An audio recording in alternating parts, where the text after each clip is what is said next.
now going to finish our lecture on attachment. We're going to talk about the effects of attachment. So when a child is 2 years old, if they have a secure attachment with a caregiver, they're better at problem solving. They show more complex and creative play. They express the most positive emotions and the fewest negative emotions. And they're more popular with their playmates, even at 2 years old. So what about older children? Well, at 11 to 16 years old, if they had a secure attachment, okay, they are more popular with their peers, they're more curious, and more self-directed. That means they do more things on their own without having to be told. Children who had an insecure attachment, however, are socially and emotionally withdrawn, they're less interested in learning, and they're unenthused about challenges. There's been a lot of research on attachment, and it seems to affect a lot of things. So let's look at some of the overall things. Attachment has been linked to all of the following. Now, a caveat with this is that, remember, correlation does not imply causation. So attachment is linked to all these things, but it doesn't necessarily mean that it caused all these things. Maybe just a secure attachment and these things are both caused by something else, such as good parenting. But it's been linked to social and emotional competence. So people who had a secure attachment are better at social situations, they're better with their emotional intelligence, they have better self-regulation of their emotions, higher levels of empathy, all these things. Self-esteem and confidence, people with secure attachments feel better about themselves, just in general. They have a better attention span, higher curiosity, more mental flexibility. That mental flexibility can make them to be better problem solvers. They can think outside of the box, things like that. So if you think of attention span and curiosity and problem solving, that makes them better in school, probably better in jobs. You can see how these things could improve their lives all over the place. They have better mental health, so less depression, less anxiety, things like that. And we mentioned Bowlby's internal working model. Remember, the internalized attachment model affects future relationships. So people who had a secure attachment as children take that knowledge of what a good relationship looks like into their future relationships, both with friends and romantic partners. So if they learn that a relationship is good and safe and loving, they will take that expectation with them into future relationships. And that should lead them to have better relationships throughout their lives. And that includes future attachments. So later relationships can change the working model. Remember, it's not fixed, and that can improve outcomes or make them worse. So whatever you had in childhood can be modified. But in general, children do tend to grow up and form the same attachment with their children that they had with their parents. So if you had a secure attachment with your parents, you are more likely to have a secure attachment with your own children. Remember, fathers are attachment figures too. We talk a lot about mothers when we talk about attachment. And in general, the attachment seems to be strongest to the mother in the first 6 months. But then when we get to the multiple attachments around 10 months, it spreads to the father and the siblings. So there is a study about diapers and attachments. They found that the quality of attachment between a father and a baby was directly proportional to the number of diapers he changed. So that means the more diapers the father changed, the better relationship he had with his baby. Does that mean that changing diapers improves the relationship? No. Again, correlation does not imply causation. What it indicates more is that fathers who change a lot of diapers are most likely more involved in their children's lives in general and are better caretakers for their children, leading to a better attachment. Also, if you think about diaper time, it's very rich face-to-face time. You're there with the baby, you're not just changing their diaper, there's usually eye contact, you're making silly faces, you're talking to the baby. It's a very good time for bonding. So fathers who spend more time in that bonding moment have better relationships with their babies. There are some gender roles, gender differences. Fathers do tend to interact with babies in different ways than mothers. Fathers tend to play more, whereas mothers soothe and comfort more. Mothers spend more time feeding, changing, etc., and have more overall interactions with the baby. But fathers are more rough and tumble. They're more challenging, they're less sympathetic to their children. However, both of these approaches are good and necessary for the children. It's not that one is better than the other. They are both good, and children need both.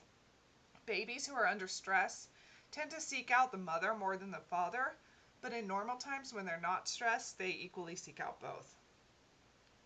The play style also varies between fathers and mothers. So mothers play more interactive games, patty cake, peekaboo, using toys to talk back and forth to the baby. So mothers' games are more social, more interactive, and typically use more language. Fathers spend more time playing with the babies overall, but their play is more rough and tumble, like tossing the baby into the air, wrestling, tickling, etc.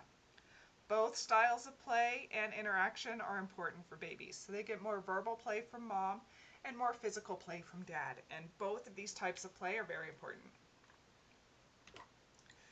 The thing to remember is that quality of time is more important than quantity of time. The more affectionate the father, the stronger the attachment to the baby will be. It's not just about giving a bottle or changing diapers. The time really needs to be quality, good interactions, good affection. So what about same-sex couples? Babies do benefit from both types of play and interaction styles, but this does not mean that children of same-sex couples are lacking. In many same-sex couples, one parent tends to display the more maternal interactions and one the paternal. Or both partners may exhibit both types of behavior or interaction and play styles. Children will still attach to both parents, even if it's a same-sex couple, and children still usually get both types of interactions in those situations. So what about working mothers? Does that hinder the attachment relationship? Well, let's talk about daycare. Separation from the mother and placement in daycare do not prevent babies from forming a secure primary attachment as long as they have a sensitive and responsive caregiver at home.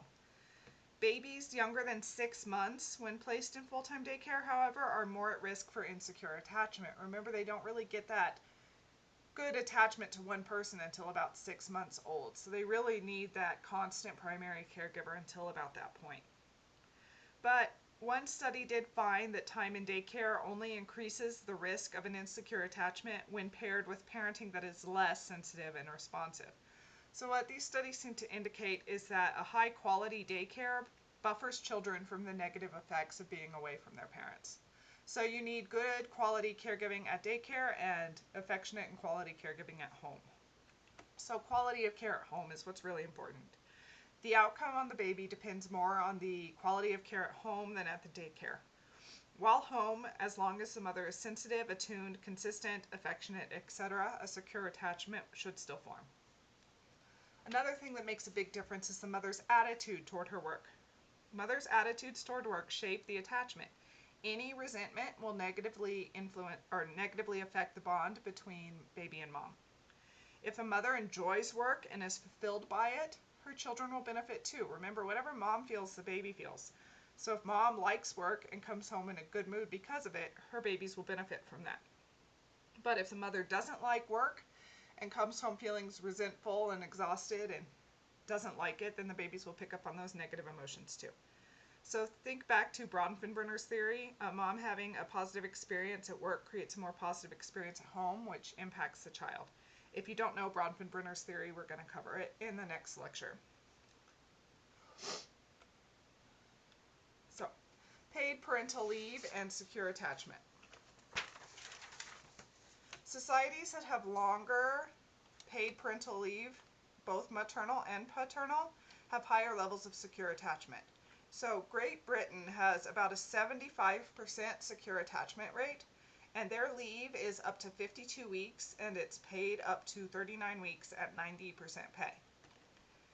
In Sweden, they have a 74% secure attachment rate. Their leave is 480 days of leave per child, and 420 of those days are paid at 80%. So these are very good parental leave policies. The U.S., in contrast, has a 64% secure attachment rate.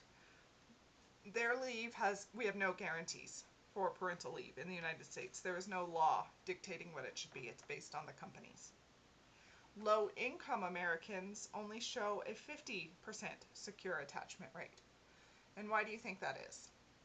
Well, a lot of the reason is that low-income Americans are more stressed.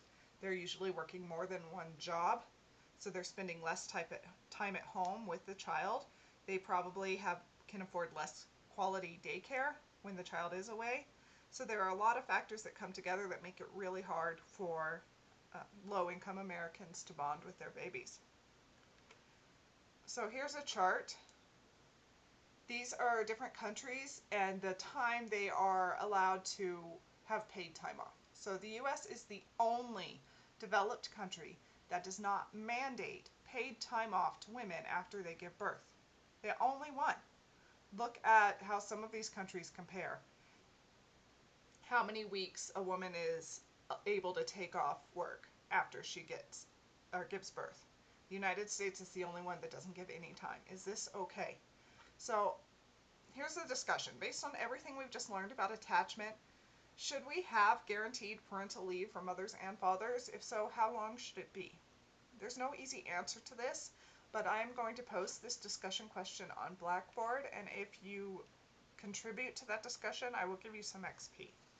So please look on Blackboard and contribute. So that's it I have for attachment. If you have any questions, again, please put them on the Blackboard discussion forums for your classmates or myself to answer.